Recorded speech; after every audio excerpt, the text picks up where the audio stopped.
So the first thing about Marjorie Prime that I really liked was this theme of imperfect memory. So apparently when we remember something, we don't remember the actual event, we remember the last time we remembered that thing.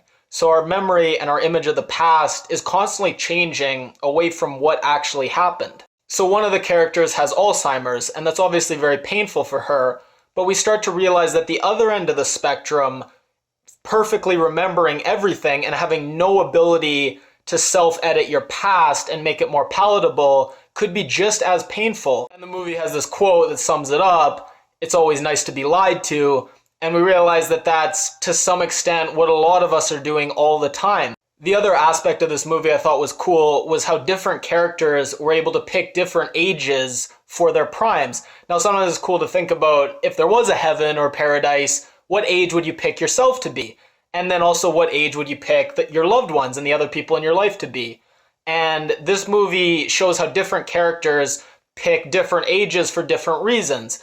Now, the older woman, she picks her husband in a youthful state because she mostly wants nostalgia and to remember better times. The later parts of her life are very painful. But the daughter, she picks her mother to be a prime in her old age because she feels she still has stuff she has to say to her mother and unresolved issues that she wants to get closure on. And it's just so painful when the mother picks an age for her husband where her daughter, who's still alive and with her, wasn't even alive at that point.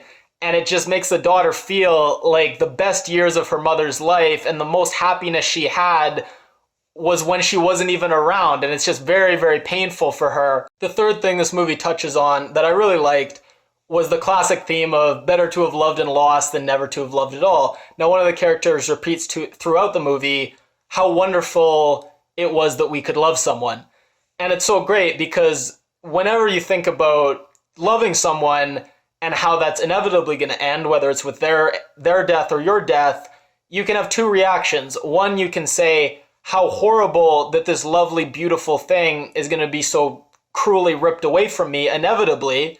Or your other reaction can be, what a wonderful, amazing thing that this could happen at all, even if it does end.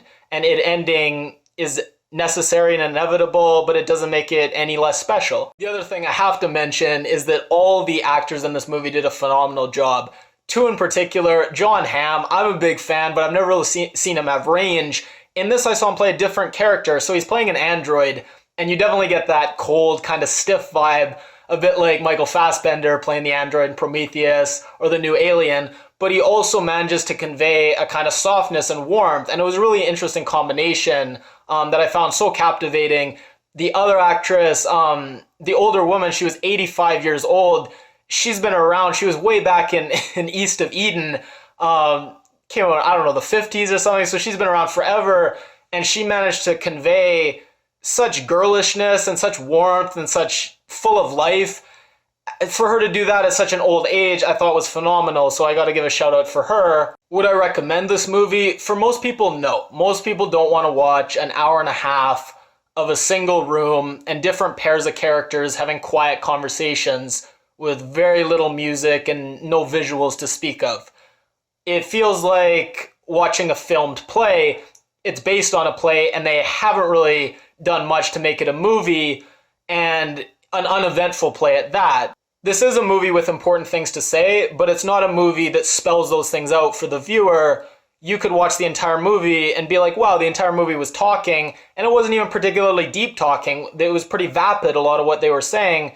But if you're not someone who minds doing a lot of work on your end to think about what they're saying and why it is actually significant, you might really like this movie. I didn't mind it, and I might even watch it again. I think it could reward repeat viewings for sure. So what does the ending mean? I think it's supposed to convey this kind of timeless perfection that you have three primes sitting in a room with all the time in the world for eternity to just constantly be refining and honing their little interactions and conversations until they're so smooth and so perfect and so without hiccups.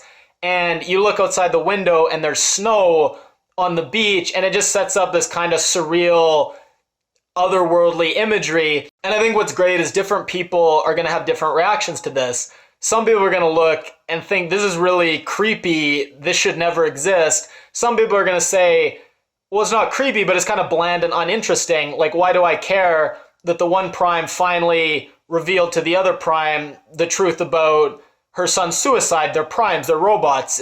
Like, I would care if it was the real person, but why would I care about this Prime? And then other people are going to find it very beautiful, and going to be really moved by it. And I think it's very interesting to think, what is my reaction to hearing a story that is very beautiful, you know, him proposing after they both saw Casablanca, and they're quoting the lines from the movie to each other, and it's a very beautiful story, but you know as a viewer, it's not true, it's not exactly what happened. It's partly true, and it's based on a true story, but it's not true. So in some ways, yes, it is more beautiful than the real story, but it's not reality. And does that matter to you?